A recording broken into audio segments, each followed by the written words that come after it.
My wife called me an idiot in front of everyone at the bar, then said, "Calm down, I love you," like that would fix everything. That was the moment I realized the woman I'd built a fortune supporting didn't respect me at all. But Nicole had no idea who she was really messing with. See, when you're a contractor who renovates million-dollar mansions, you learn how to tear things down piece by piece. And sometimes, that's exactly what a cheating wife deserves. My name is Trevor Blair. I'm 45 years old, and I've spent the last 15 years building one of the most successful luxury renovation companies in Phoenix. When wealthy folks want their mansions restored or their penthouses redesigned, they call me. I've got the connections, the crew, and the reputation that opens doors most contractors only dream about. That Friday night at Murphy's Tavern should have been a celebration. We were there with our usual crew, Mike and Sarah from my company, Nicole's work friends from the design firm, and a few neighbors we'd grown close to over the years. I just landed the biggest contract of my career, renovating a tech billionaire's estate in Scottsdale. $6 million project, 18 months of guaranteed work.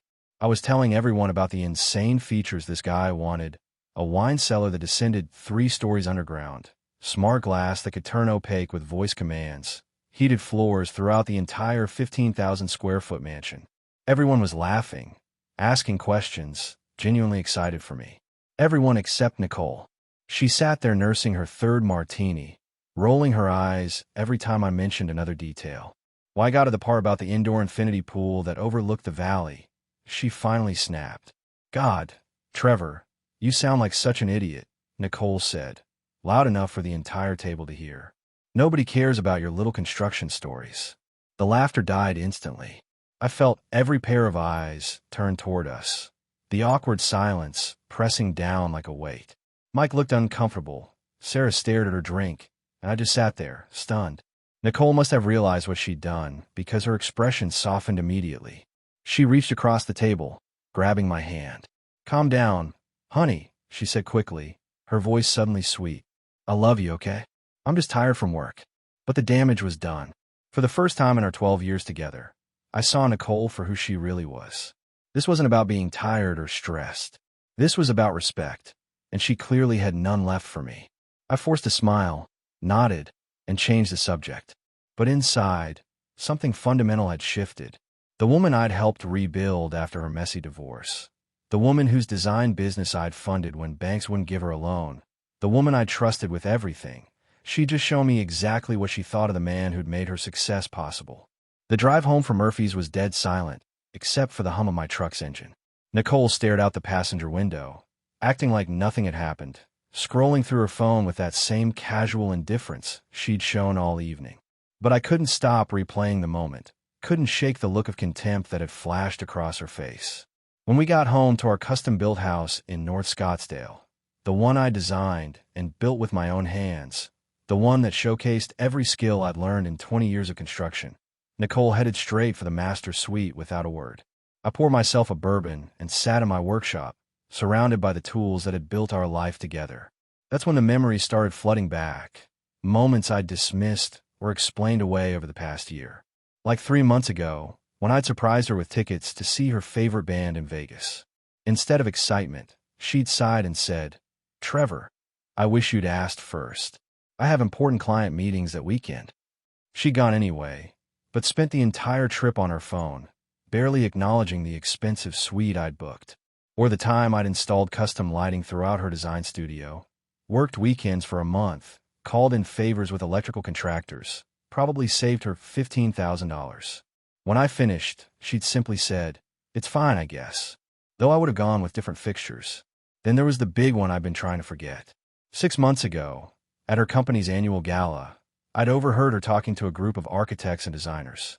When someone asked how she'd expanded her business so quickly, Nicole had said, "Honestly, having the right connections helps, but mostly it's about having vision and not settling for mediocre work."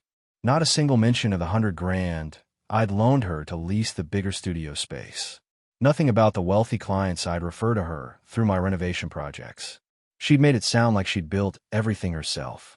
I convinced myself she was just being professional, that she didn't want people thinking she'd gotten help. But now, sitting in my workshop with her words from the bar still echoing in my head, I was seeing a different picture. Nicole had been pulling away for months, treating me more like a convenient resource than a partner. The affection had dried up, the respect had vanished, and apparently, I'd been too busy working to notice. My phone buzzed with a text from Mike, my project manager. "Hey boss, everything okay?" Nicole seemed pretty harsh tonight. If my own employee could see it, how had I missed it for so long? I finished my bourbon and made a decision. Tomorrow, I was going to start paying attention to the woman I'd married. Really paying attention. Because something told me that scene at the bar wasn't an isolated incident. It was just the first time she'd stopped hiding what she really thought of me. The next morning, I found Nicole in the kitchen, acting like nothing had happened. She was sipping her usual green smoothie, scrolling through design magazines like she didn't have a care in the world. "We need to talk," I said, setting my coffee down firmly on the granite countertop I'd installed myself. Nicole barely looked up. "About what?" "About last night. About how you spoke to me in front of her friends." She rolled her eyes, that same dismissive gesture I was starting to hate. "Trevor, you're being way too sensitive. It was just a joke." "A joke?" I stepped closer, keeping my voice steady but firm. "Calling me an idiot in front of people I do business with is a joke to you?" "Oh my God," Nicole said, finally looking at me with obvious irritation. "You're really going to make a big deal out of this?" I was having a few drinks. I made a comment. "Get over it." That's when something inside me shifted. The old Trevor would have backed down, would have apologized for making her uncomfortable. But not anymore. "No, Nicole," I said, my voice carrying the same authority I used with difficult clients. "I'm not getting over it. That wasn't a slip-up from drinking.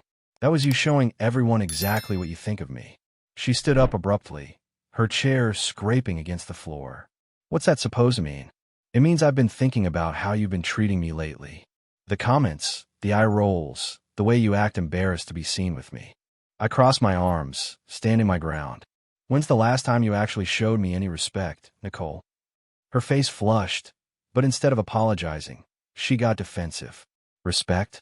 Trevor, I live in this house you built. I support your work. I show up to your boring contractor events. What more do you want?" "I want my wife to not call me names in public," I said. "I want the woman I've financially supported for years to act like she values what I do." "Financially supported?" Nicole's voice rose. "Is that what you think this is? Some kind of transaction, isn't it?" I shot back. "When's the last time you contributed equally to this household? When's the last time you treated me like a partner instead of a convenient ATM?" Nicole stared at me, clearly shocked that I was pushing back. For years, I'd been the accommodating husband, the one who kept the peace. But that man was done taking disrespect. "I think," I said slowly, "we both need to take a hard look at what this marriage has become." She opened her mouth to respond, but I was already walking away. I had work to do, and for the first time in months, that felt like the most important thing in my life. 3 days passed without Nicole and me having a real conversation. She'd leave for work before I got up, come home late, and spend her evenings locked in her home office working on urgent projects. The silence was actually a relief. It gave me time to think clearly about our relationship without her constant deflection and manipulation. But something was nagging at me. Nicole's sudden detachment, her increased hostility, the way she'd become so protective of her phone lately. I'd built my business on attention to detail, on noticing things others missed. And what I was noticing now didn't add up. Thursday morning, after Nicole left for her studio, I did something I'd never done in 12 years of marriage. I looked through her things. Her laptop was password protected, but I knew Nicole. She used the same password for everything. The name of her childhood dog plus her birth year. Sure enough, Bailey 1985 got me right in. What I found in her browser history made my blood run cold. Searches for how to leave husband financially secure, dividing assets in Arizona divorce, and starting over at 40. But it was the email account I didn't recognize that really got my attention. An account she'd apparently created just 3 months ago. I opened it, and there they were. Dozens of messages to someone named Marcus Rivera. The first few were professional discussions about a residential project she was supposedly working on. But they quickly became personal. Very personal. "Can't wait to see you tonight. T will be working late again, as usual. Nicole, last night was incredible. I keep thinking about your hands on me. Nicole, he's been so suspicious lately. Maybe we should be more careful. Nicole." I sat back in my chair, my hand shaking slightly. My wife of 12 years was having an affair. The woman I'd supported through her divorce, whose business I'd funded, whose lifestyle I'd made possible. She was sneaking around behind my back. But here's what really got to me: the timing. These messages started right around the time Nicole began treating me like garbage. She hadn't just fallen out of love with me. She found someone else and was too cowardly to end our marriage before starting something new. I printed every single message, methodically organizing them by date. Then I looked up Marcus Rivera. Turned out he was a real estate developer, recently divorced, with a reputation for expensive tastes and questionable business practices. The kind of guy who probably saw Nicole as a trophy, not a partner. I closed the laptop and headed to my workshop. I had some serious thinking to do about what came next. But one thing was crystal clear: the respectful, forgiving husband Nicole had taken for granted was about to become her worst nightmare. I spent the next 2 days doing what I do best, building a case with methodical precision. 20 years in high-end construction had taught me that the devil's always in the details, and I was about to use every detail against Nicole. First, I documented everything. Every email, every message, every lie she told me about working late.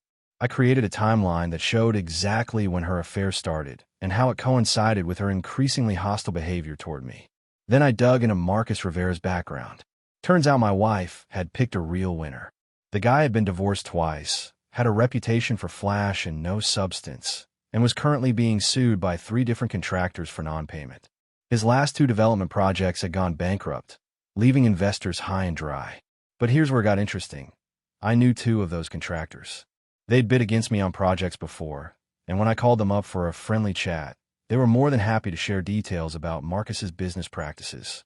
"Trevor, that guy's poison," said Danny Martinez, who'd lost 40 grand on Rivera's last project. "He promises the moon, then disappears when it's time to pay up." "How do you know him?" I told Danny I was considering a business partnership and wanted to do my due diligence, which wasn't entirely a lie. I was definitely doing due diligence. By Thursday afternoon, I had enough dirt on Marcus Rivera to bury him. But I wasn't done yet. I called my attorney, Brad Simpson, who'd handled the legal work when I incorporated my business. Brad was a straight shooter who'd grown up in construction before going to law school. "Brad, I need to understand my options if Nicole and I get divorced," I told him. "Jesus, Trevor, I'm sorry to hear that. What's going on?" I gave him the basics without mentioning the affair evidence yet. "I've been supporting her business for years. We own property together, and I want to make sure I'm protected." Brad walked me through Arizona's community property laws, explaining how assets would be divided and what documentation I'd need. Then he said something that made me smile. "Trevor, the good news is that any financial support you provided for a business before marriage, or any property you own before marriage, stays yours. Plus, if you can prove she wasted community assets on an affair." "What happens then?" I asked. "Arizona courts don't look kindly on that. She could forfeit her claim to a significant portion of the community property."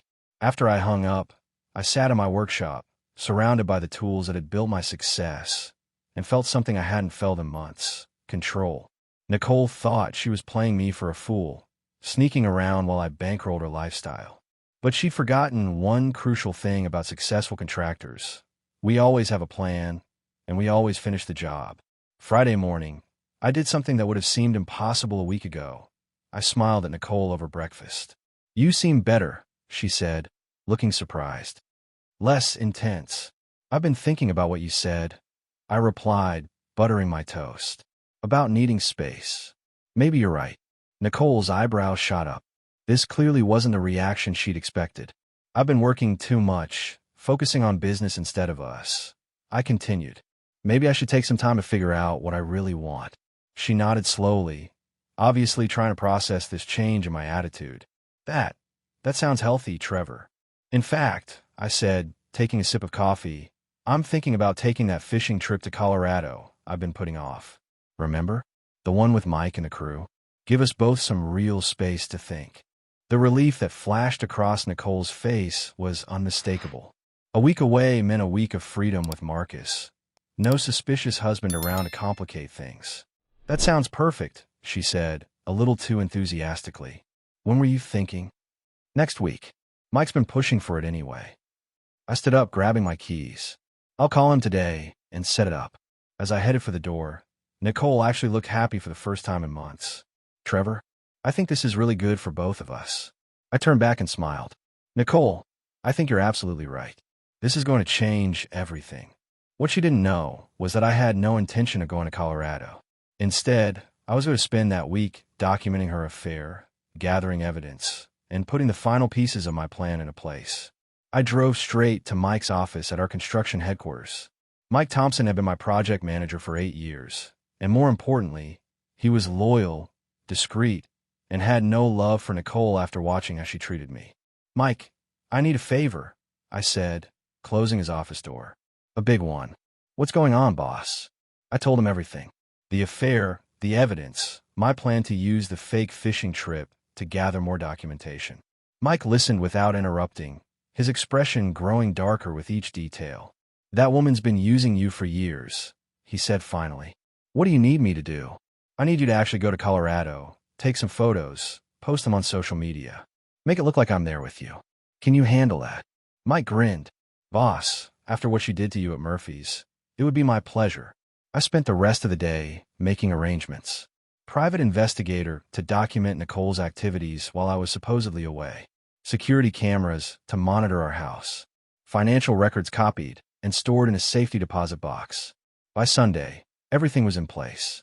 Nicole thought she was about to get a week of freedom to carry on her affair. Instead, she was about to hand me everything I needed to destroy her world. Tuesday morning, while Nicole thought I was somewhere in the Colorado mountains, I was actually parked outside a coffee shop 2 miles from our house, watching the private investigators' reports come in through encrypted messages. The first photos arrived at 10:47 a.m. Nicole's BMW pulling into the parking lot of an upscale apartment complex in Paradise Valley. Marcus Rivera opening the passenger door for her, his hand lingering on her lower back as they walked toward the building. The timestamp showed she told me she was meeting a client at that exact time. By noon, I had video footage of them entering his apartment together. They didn't come out until 3:30 p.m., both looking disheveled, Nicole checking her reflection in her phone camera before getting back in her car. But the real jackpot came that evening. The investigator had positioned himself outside Rivera's building when Nicole returned at 7 p.m., the same time she texted me about working late on urgent design revisions. The photos from his apartment window were crystal clear. Nicole and Marcus embracing in his living room, her wedding ring clearly visible as her hands roamed over his chest. Then images of them on his balcony, sharing a bottle of wine I recognized, a $300 vintage from our own wine collection that had mysteriously disappeared the week before.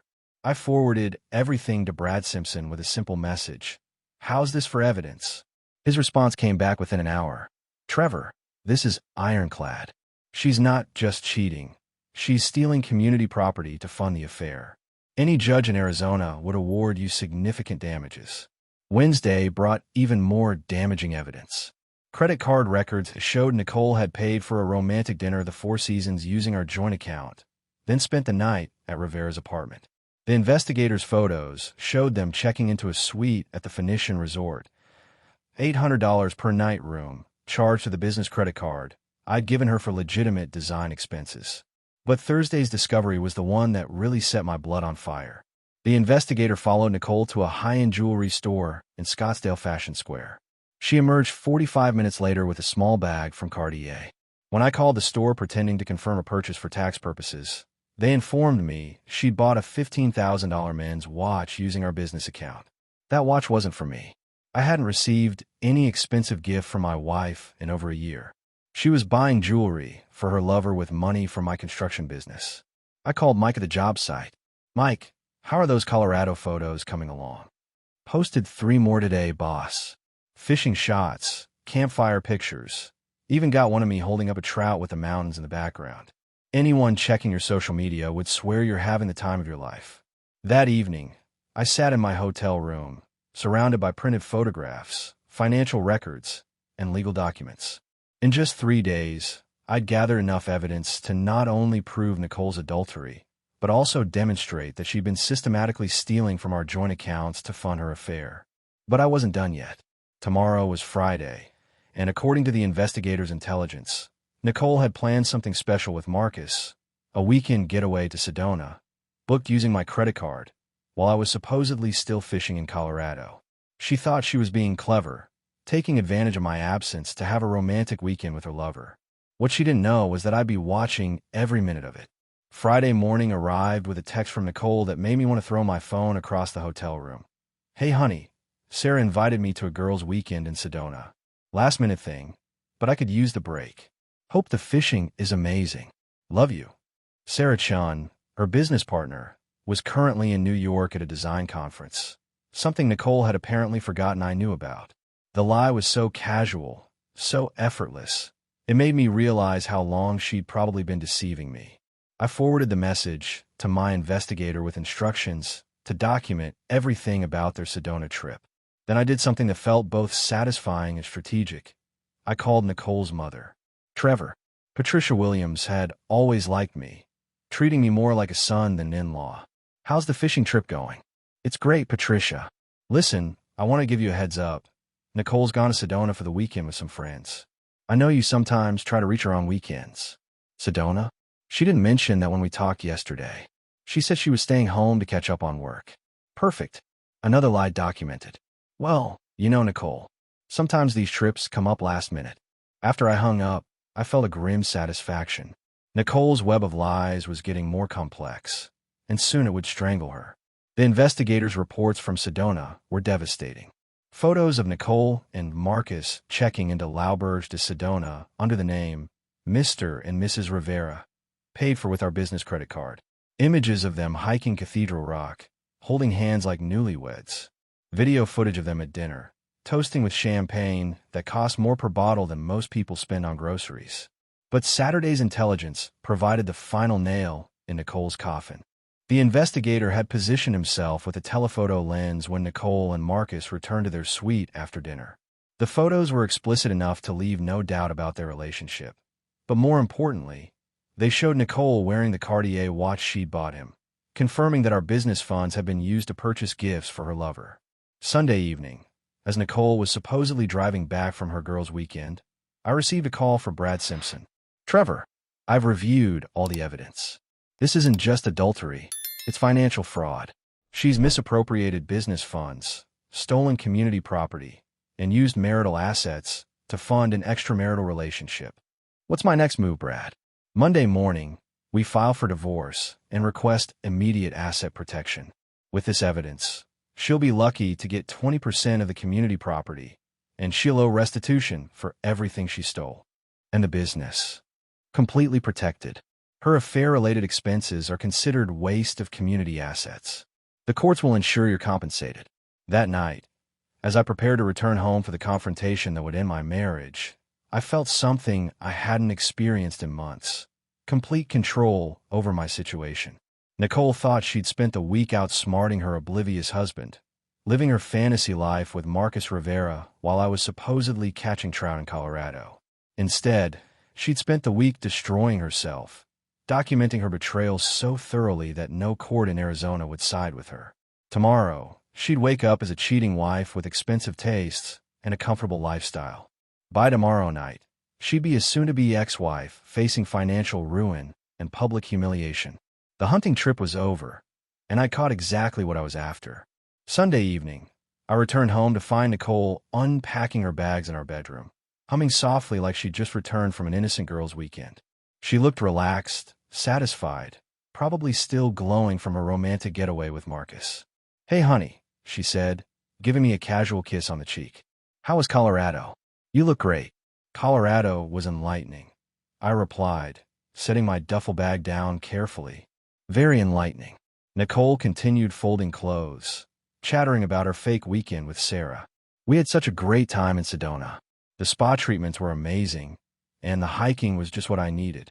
I walked to my dresser and pulled out a manila folder filled with photographs. "Nicole, we need to talk." Something in my tone made her look up. "About what?" I spread the first set of photos across our bed. Images of her and Marcus entering his apartment, embracing on his balcony, checking into the Sedona resort as Mr. and Mrs. Rivera. Nicole's face went white. She stared at the photos for a long moment, then looked at me with shock and growing panic. "Trevor, I can explain, Dash. Can you explain this?" I interrupted, laying out the credit card statements, showing the Cartier watch purchase, the resort charges, the expensive dinners. Or maybe you can explain how our business account paid for your lover's jewelry. Nicole's mouth opened and closed, no words coming out. I could see her mind racing, trying to find an excuse, a way to talk her way out of this. You want to know the truth about my fishing trip? I continued, my voice steady and cold. I never left Phoenix. I spent the week documenting your affair, gathering evidence, and preparing for this moment. I pulled out the final batch of photos, the explicit images from their hotel room, showing her wearing the watch she'd bought him with our money. 4 months, Nicole. 4 months of lying, cheating, and stealing from our marriage to fund your relationship with Marcus Rivera.